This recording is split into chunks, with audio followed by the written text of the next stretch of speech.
Aujourd'hui, beaucoup de chrétiens traitent le péché comme quelque chose de banal.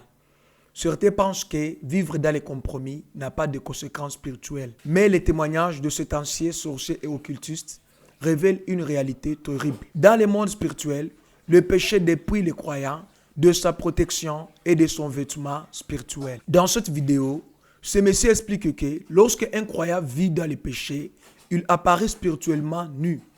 Il est sans protection et vulnérable aux attaques démoniaques. Et pire encore, sa vie devient une porte qui contamine les autres. Suivons ensemble cette révélation. Ceci se passe dans le royaume des ténèbres. Ils ont trois types de croyances. Les chrétiens. Il y avait ceux qui pouvaient être au service, mais nus, pas habillés, mais ils ont mis leurs vêtements. Mais quand tu les regardes, tu peux voir leur nudité. Au service, ils peuvent de même diriger la louange, mais tu peux les regarder et voir leur nudité. Tu sais pourquoi? Ceux qui vivaient dans le péché. Vous savez ce que fait le péché? Moi qui suis venu des ténèbres, du royaume des ténèbres, je sais ce qu'est le péché pourrait faire aux personnes qui fréquentent l'Église. C'est pourquoi je l'évite. Quand on s'habille, par exemple, on revêt aussi un vêtement spirituel. Vous avez ce que vous portez. Or, lorsque vous péchez, vous offrez ce vêtement aux démons. Ils le prennent. Ainsi, vous, nombreux sont les chrétiens aujourd'hui qui avaient perdu leurs vêtements. Ouah! Ils l'ont perdu. Ils sont donc spirituellement nus. Quand Jésus reviendra, il ne reviendra pas pour votre nom. Il vient pour une église sans place, pour un vêtement. Nous serons habillés. C'est pourquoi dans Jésus ne revient pas pour les gens qui jouent avec les péchés. Il revient pour une église sainte et obéissante. Une église qui garde la sainteté comme un trésor. Beaucoup de gens vivent entre deux mondes. Mais aujourd'hui, choisis ton camp. Jésus revient. Alors, je t'appelle à revenir à la crainte de Dieu, à l'obéissance et à la sainteté. Continuons à suivre la vidéo. C'est pourquoi dans l'Apocalypse, qui sont ceux qui sont vêtus de blanc? Et vous savez, Jésus dit aussi à l'Église, vous êtes pauvres, misérables. Il s'agit aussi d'être nus et aveugles. Et aveugles. Aujourd'hui, beaucoup de gens prient. Mais parce qu'ils sont nus, ils ne peuvent pas être admis en présence de Dieu. Leur prière est inefficace. Cela n'a pas d'effet parce que ce n'est pas votre apparence qui compte, c'est comment vous êtes vêtus. Vous connaissez votre rang et votre statut dans l'esprit. Donc les nus, il y a un groupe de personnes qui, à cause du péché, ont perdu leurs vêtements. Ce sont des prédicateurs.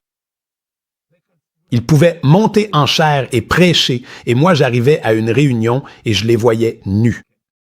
Ou comment ils ont été créés, leur corps physique et leur corps spirituel étant nus à cause du péché. Et ils sont occupés à sauter. Dieu est grand, mais ils sont nus. Et à cause de cela, leur protection, l'ange du Seigneur sur leur vie, se détourne d'eux. C'est comme si l'ange ne pouvait pas te regarder parce qu'il est censé te servir. Mais parce que tu es nu, il ne peut pas te regarder. Il se détourne de toi.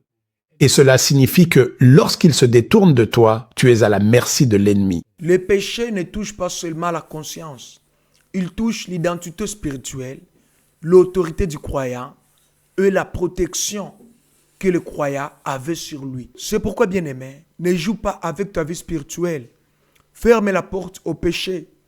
Renonce aux habitudes cachées et reviens à la sanctification. Le péché n'est pas un jeu. Il nous dépouille de notre protection. Revenons à Dieu alors qu'il est encore temps. Continuons à regarder notre témoignage. Maintenant, à ce moment-là, Satan ne va pas te détruire.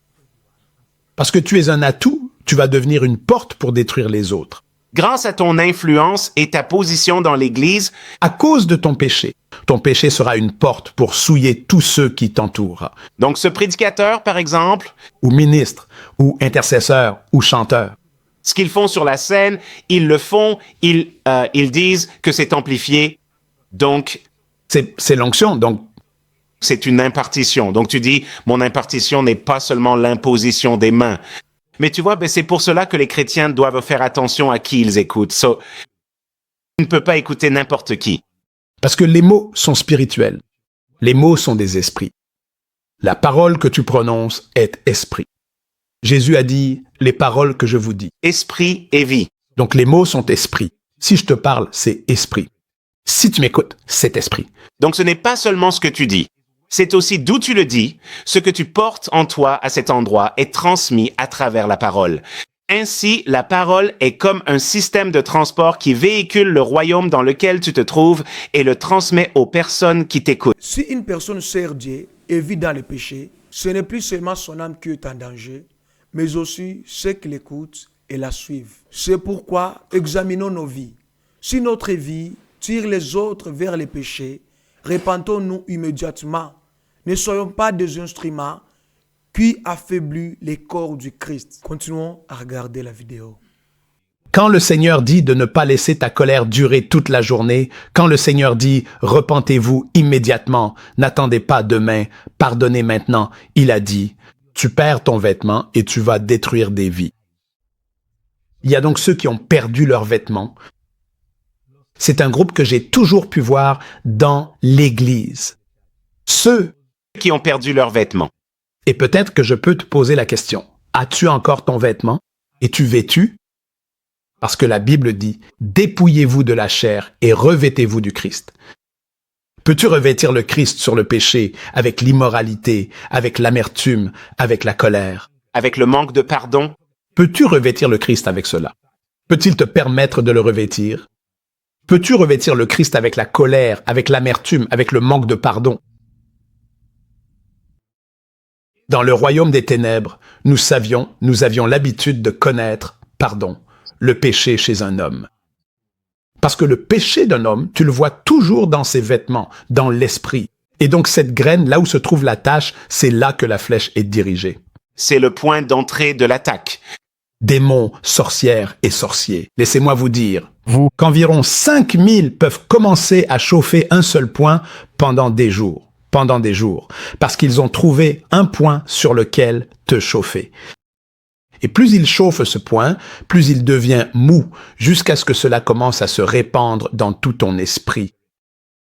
Maintenant, quand cela se répand dans ton esprit, c'est ce que tu dégages aux gens. C'est ce que tu transmets à ta famille. C'est ce que tu transmets à tes amis. C'est ce que tu transmets quand tu chantes. Alors maintenant, il t'utilise toujours comme un conduit pour libérer, pour répandre cela. C'est ainsi que le péché se répand dans les églises. C'est ainsi que le péché se répand dans les villes. C'est ainsi que le péché se répand dans les nations. Les sorciers et les esprits impurs attaquent précisément à l'endroit où le péché a laissé une tache, une blessure, une amertume, une colère est une porte d'entrée. Ils frappent jusqu'à ce que la brèche s'élargisse. Et puis vous savez ce que cela cause ensuite? Cela affecte la famille, l'église, les amitiés et l'environnement spirituel. C'est pourquoi, frères et sœurs, renonce à la colère, à l'amertume, au pardon refusé, à une vie d'impureté. Ne laisse aucune brèche dans ton cœur, car l'ennemi n'a besoin que d'une fissure pour détruire une vie. Continuons à suivre notre témoignage. Tu vois? Tu sais, quand Paul dit de ne même pas manger avec un frère, quelqu'un qui se dit frère, mais qui est fornicateur, c'est ce qu'il veut dire. À cause de la souillure qui vient de cette compagnie. Nous vivons à une époque où les gens prennent le péché à la légère. Nous arrivons à la fin de notre témoignage, bien-aimé. Mais avant de se séparer, comprenons que le péché détruit, le péché affaiblit, le péché déshabille. Mais la grâce de Dieu restaure, purifie et révèle de nouveau ceux qui se répandent. Aujourd'hui, Dieu t'appelle à la sanctification, à fermer les portes des péchés dans ta vie et à vivre en accord avec la parole de Dieu. Ne garde pas un pied dans le monde et un pied dans l'église.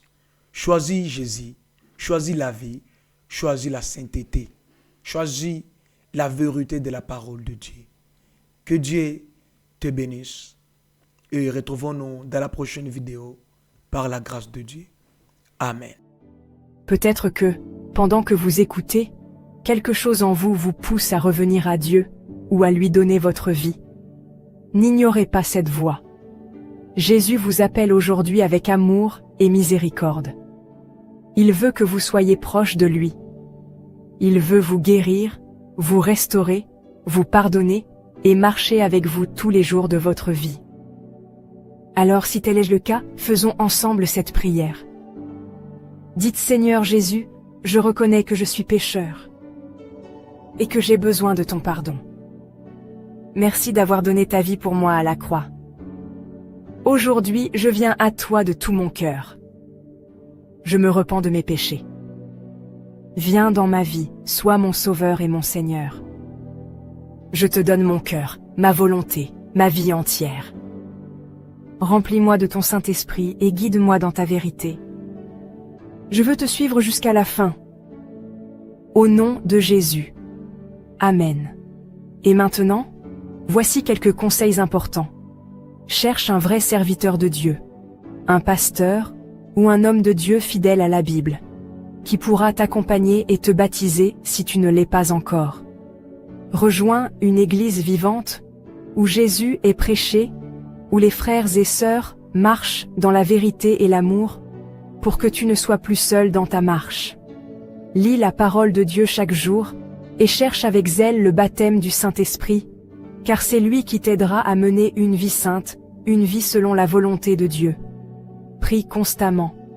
Parle à Dieu chaque jour.